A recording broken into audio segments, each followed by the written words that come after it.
नमस्कार दोस्तों, PD India YouTube मंच पर आपका हार्दिक स्वागत है। मैं कुमार वेग। बड़ी खबर है समाजवादी पार्टी और भारतीय जनता पार्टी और बसपा को लेकर।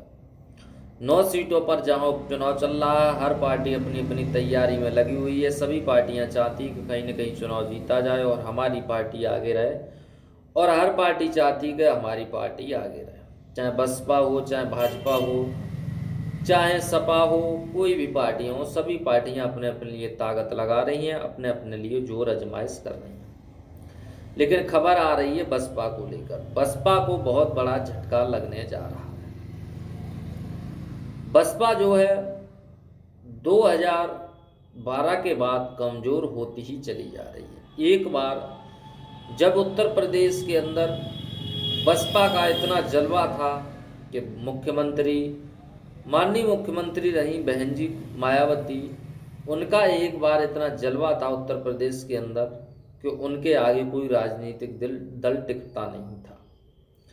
चाहे वो बीजेपी हो, चाहे सपा हो। एक बार अगर सपा की सरकार बनती थी तो एक बार बसपा की बनती थी, यदि एक बार भाजपा की बनती थी तो एक बार बसपा की बनती थी। इसी क्रम में मायावती इस उत्तर प्रदेश की चार चार बार मुख्यमंत्री रहीं। लेकिन आज उस पार्टी की ऐसी गति हो गई, ऐसी दुर्गति हो गई, जिसके लिए कोई जिम्मेदार खुद नहीं मान रहा है। कैसे हुई ये दुर्गति? बसपा के नेता चाहे आप ले लीजिए, सारे नेताओं ने धीरे धीरे करके बसपा छोड़ दी। ओम प्रकाश राजभर हों, वो भी बसपा के नेता हैं। इंद्रजीत सरोज हों, वो भी बसपा के नेता हैं। बाबू सिंह कुशवाहा हों, वो भी बसपा के नेता रहे हैं, कद्दावर नेता रहे हैं ये लोग। चाहे आप स्वामी प्रसाद मौर्य को ले लीजिए, स्वामी प्रसाद मौर्य भी जो हैं बसपा के कद्दावर नेता रहे हैं। और भी बहुत सारे नेता हैं जो बसपा से निकल निकल के कुछ तो सपा में चले गए, कुछ जो है भाजपा में चले गए। लेकिन बसपा के बड़े बड़े नेता इधर उधर ही चले गए। जो अभी उप मुख्यमंत्री हैं ब्रजेश पाठक, ये भी बसपा से निकले। तो बसपा से नेता निकल निकल के हर पार्टी में चले गए, लेकिन बसपा इसी तरीके से कमजोर होती चली गई। बसपा का मुख्य कारण है बहन जी का अपने कार्यकर्ताओं का न सम्मेलन करना, न साथ बुलाना, बल्कि ऐसे लोगों पर विश्वास कर लेना जो पार्टी के साथ भितरघात ही करते रहे, चाहे वो कोई भी नेता हो। आप मान लीजिए आज वो सारे नेता बसपा में थे, वो सब भाजपा में चले गए। सबर जितने थे भाजपा में चले गए। एससी कैटेगरी, ओबीसी के ज़्यादातर नेता सपा में चले गए। तो बसपा अपने कार्यकर्ताओं को लेकर नहीं चलती थी, अंधभक्तों पर ही विश्वास करने लगी थी। अब खबर है बसपा को लेकर। बसपा के कद्दावर नेता जो हैं, अब वो सपा में फिर शामिल हुए। कहाँ शामिल हुए? अखिलेश यादव की रैली हुई करहेल में। करहेल में भी अभी उपचुनाव चल रहा है।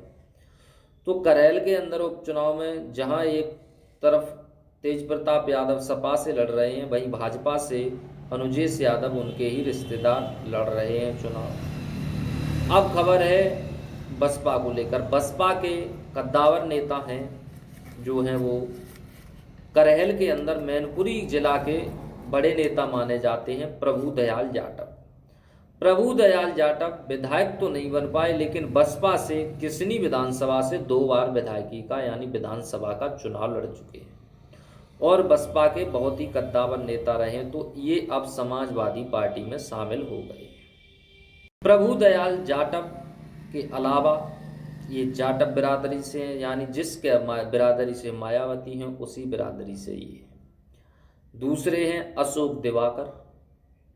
अशोक दिवाकर भी ये बड़े नेता हैं। ये भी जो मैनपुरी में कद्दावर नेता माने जाते हैं, ये भी जो है अब समाजवादी पार्टी में शामिल हो गए। तो अखिलेश यादव ने जो नारा दिया है पीडीए का, उसी के तहत ये लोग सब समाजवादी पार्टी में आ रहे हैं।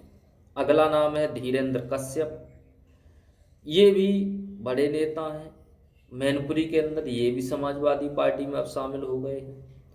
अगला नाम है गुलाब सिंह जाटव। ये भी मायावती के ही बिरादरी के, ये भी अब समाजवादी पार्टी में शामिल हो गए। तो अखिलेश यादव की रैली में करहेल के अंदर ये लोग समाजवादी पार्टी में शामिल हुए। अब समाजवादी पार्टी जब से पीडीए का फॉर्मूला चला रही है, तब से ये दलित और पिछड़े लोगों को जो है समाजवादी पार्टी के अंदर जोड़ रही है। हालांकि टिकट भी बहुत अच्छे खासे संख्या में दलित और पिछड़ों को दे रही है, चाहे आप सिंहराज जाटव का ले लीजिए, चारू कैन का ले लीजिए। तो जो सामान्य सीट पर है उस पर भी दलित जो प्रत्याशी उतार देना अखिलेश यादव का सबको चौंका देता है।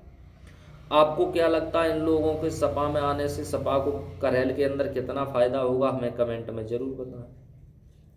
भाई अगर चैनल पर नए हैं तो चैनल को सब्सक्राइब कर लें, वीडियो अच्छी लगी तो वीडियो को लाइक जरूर कर लें। धन्यवाद।